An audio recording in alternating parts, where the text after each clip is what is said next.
Hey Waffle Gang, I do hope you are well. My name is Mark and today we're checking out some more relationship stories, and if you do love a Reddit story, why not consider hitting that like, subscribe, maybe that notification bell too. Let's crack on with today's first story. Now this story is titled, "My fiance encouraged me to go ahead with wedding plans despite his secret doubts." I'm sitting here writing this, still wondering what the hell has happened to my perfect little life over the last year. I thought I'd type this out on here in the hope that it would provide me with some sort of peace or the closure I have never really got. I hope it will also serve as some kind of warning to other women in a similar situation. Sometimes you simply have to know when to stop fighting and let go, for your own sake.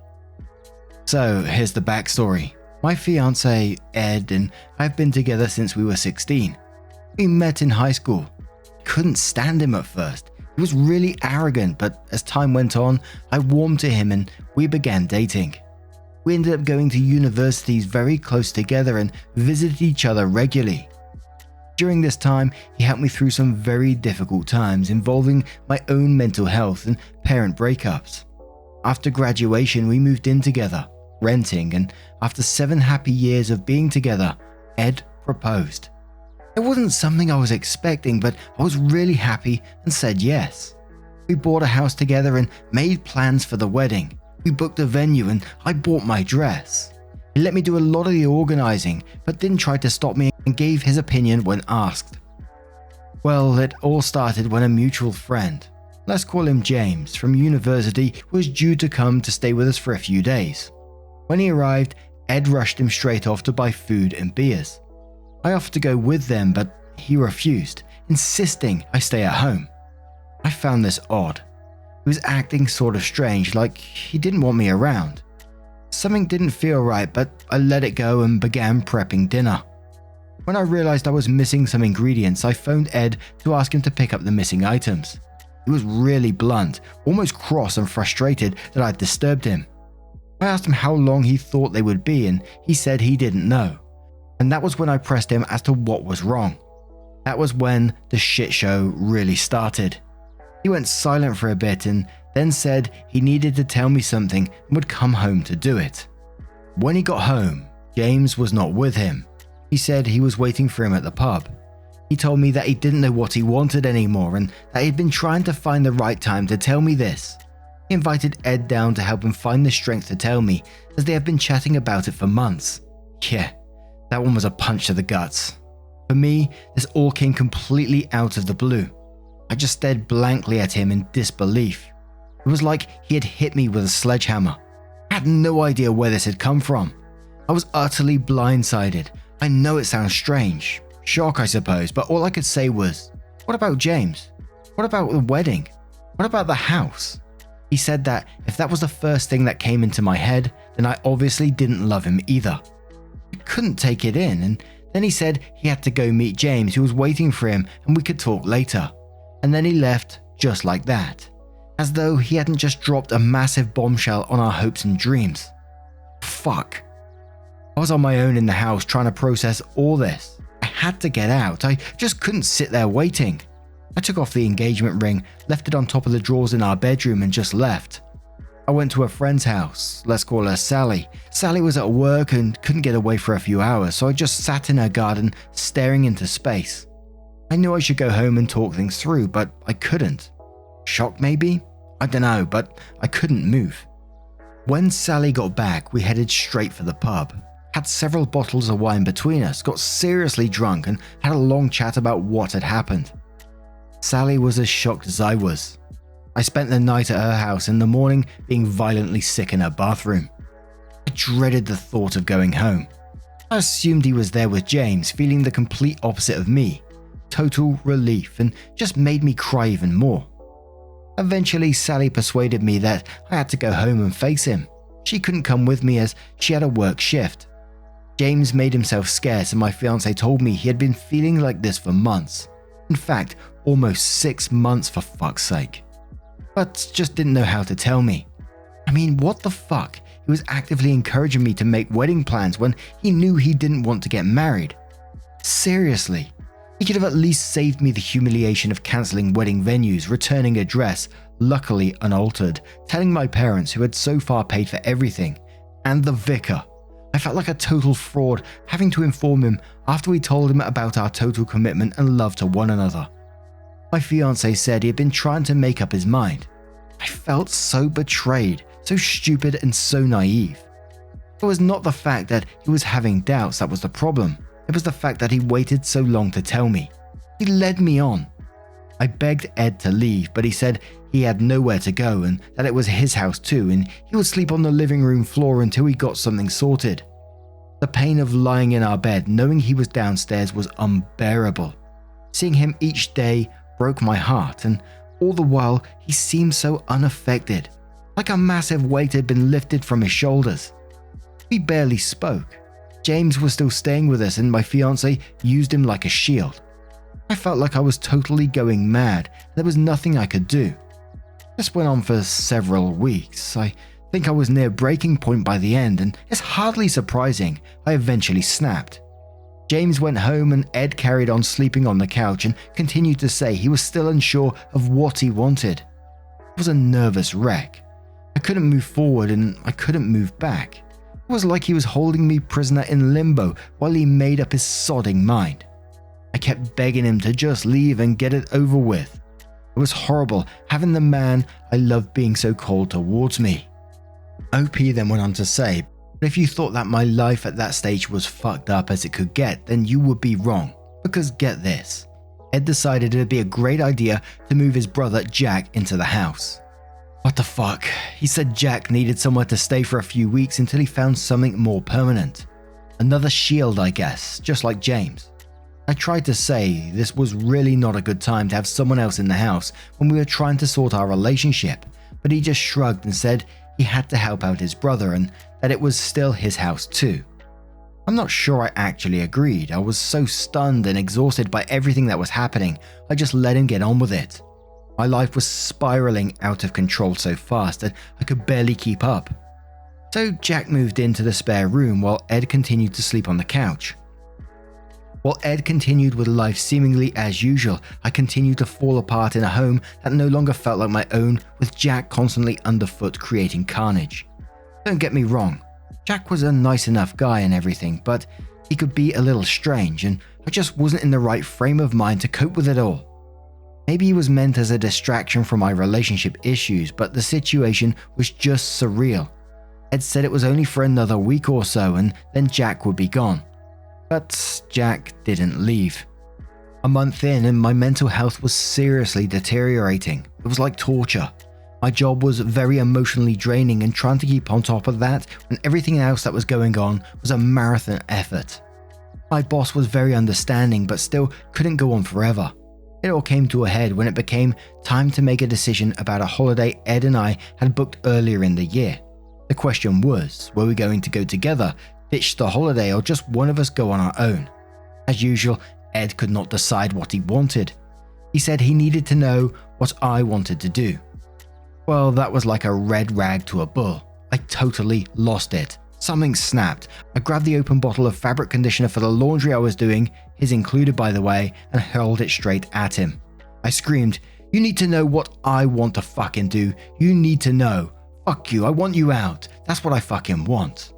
The fabric conditioner went everywhere, all over the floor, all over the kitchen cupboards. I was so angry, fuming.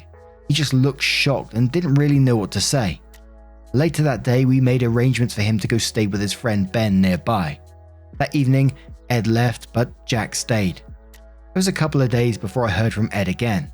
I still had no idea what was going on with us. I still loved him so much. He insisted I didn't. I desperately wanted us to work things out. I thought, as he was so unsure, that I could convince him. I thought it was just a blip that we could work through. I felt like such a waste thrown 7 years away, just like that without even trying. Looking back, I was so naive. The house felt strange, not like a home anymore, more like a student house with Jack still living there, acting like everything was normal. One thing we were sure of is that the wedding was off. We needed to dial down the pressure Ed was feeling and just let him focus on himself.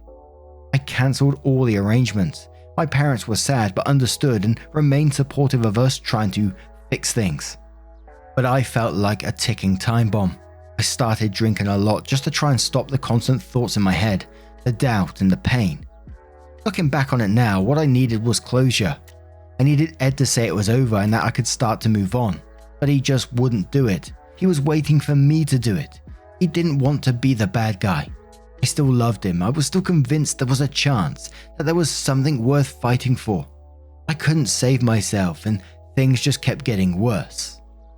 OP then continued again saying, if you've read up to this point, then you may be thinking this is all a pile of made up shit. But I promise you, this was my actual life over the last year.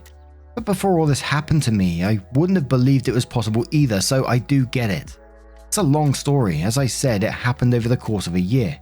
Everyone puts updates on Reddit because most people are writing as the events are happening. But I'm writing in retrospect as some sort of therapy or warning or I don't know what. I just need to get this all off my chest. The update doesn't quite seem right on this occasion. If you're interested in what happened, then please read on. So Ed and I eventually met up for coffee and managed to have a long chat. We both agreed that we needed to try and fix whatever had gone wrong in our relationship before walking away. It was too much of a waste otherwise. We agreed that we would continue living separately. We would find somewhere close by to rent and we would start dating again and see how things go. I felt relieved that he had finally made up some sort of decision and was willing to give us another go. I was still convinced it was all just a blip. Last minute nerves maybe that, given time, we could work through. Jack was still living with me and was paying rent so that I could keep paying the mortgage while Ed paid his own rent. We started off with a date twice a week. We went and did things like bowling, the cinema, dinner, etc. But the dates were hard work.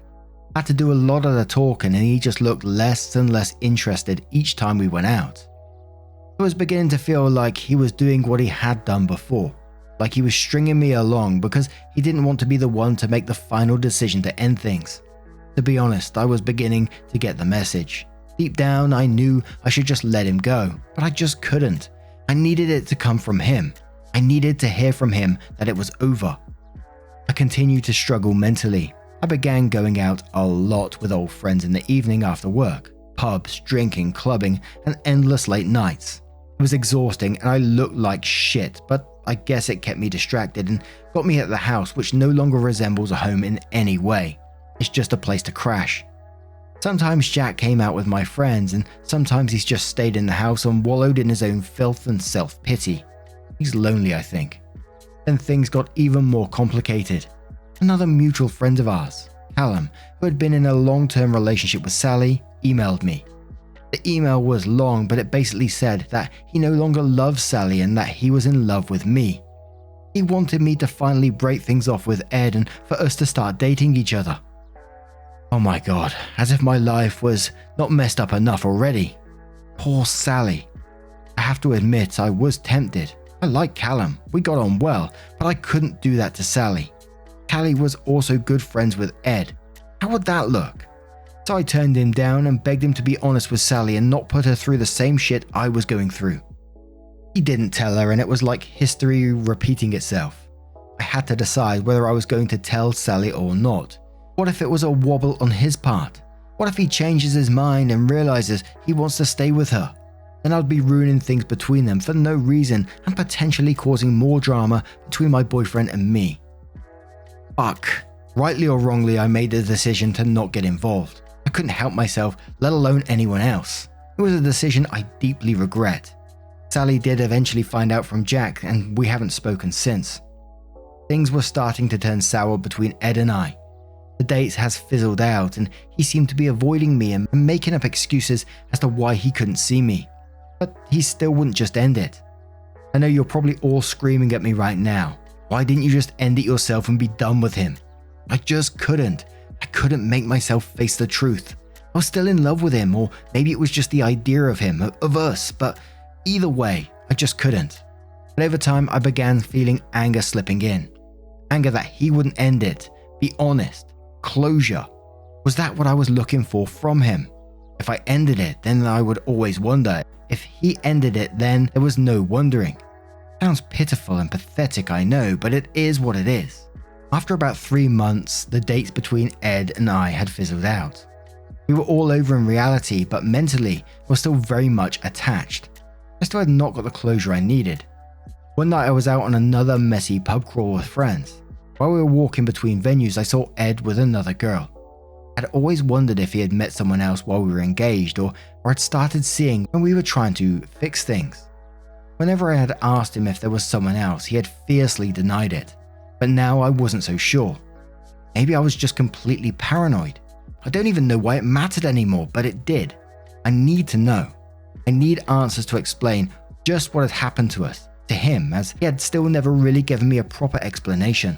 So I asked Jack if he knew anything. It didn't take long for Jack to confirm that Ed was indeed seeing another girl and had been whilst him and I were trying to fix things. Ed had been hedging his bets while he decided which one of us he preferred to be with. How fucked up is that? I can't believe that the man I had fallen in love with and known for so many years could behave this way. Jack did not know if they'd been seeing each other while we were still engaged, before everything came out. No one seemed to know that, or no one was willing to admit it. In the end, I called Ed around for a chat, and he obliged. He told me she was a girl he had met at work. He vaguely admitted to being close friends with her while we were trying to fix things, but would not admit that they were officially in a relationship. He denied being with her before that. I wasn't certain I believed him, but at that point I knew I would never get the whole truth, and I wasn't sure I needed more than that. That moment was it for me, well and truly.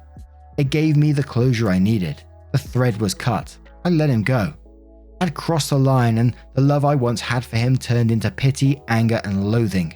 I scorned him for being weak and cowardly by failing to be honest for so long, by forcing me to make the final decision that he so clearly wanted.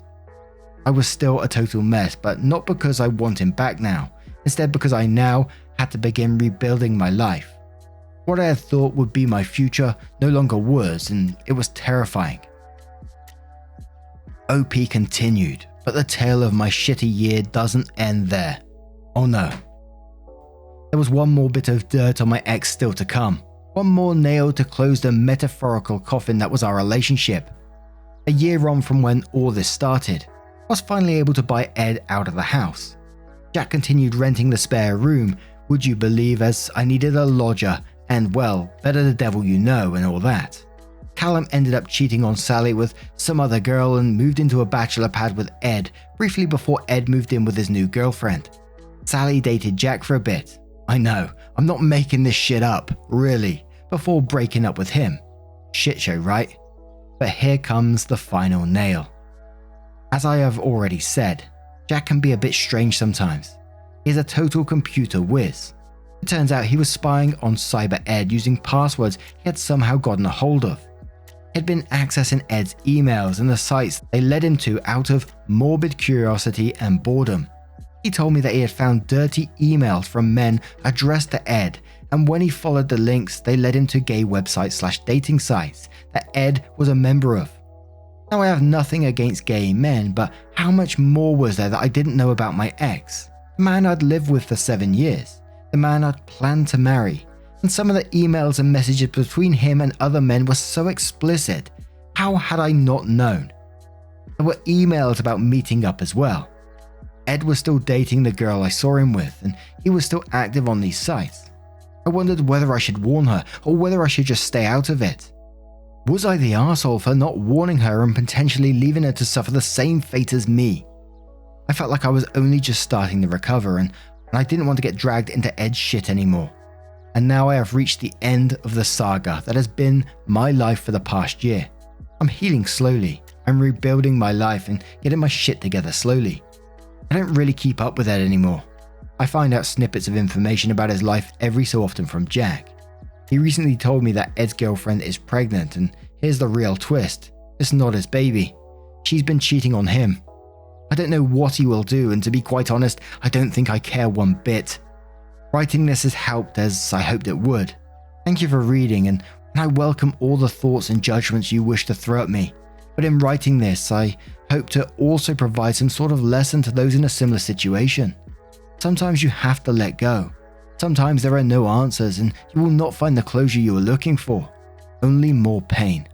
And what an absolute shit show OP has gone through. And this was all in retrospect, so it's hard to give that advice now, because before I would have told you while she was hanging on and waiting for an answer from him. It's like many people probably screaming, just cut it off with him. But I know that's easier said than done when I'm on the outside just reading this post and what you've been through and all the feelings and emotions you would have been dealing with at that particular time. I mean, yeah, 7 years. She was planning on getting married.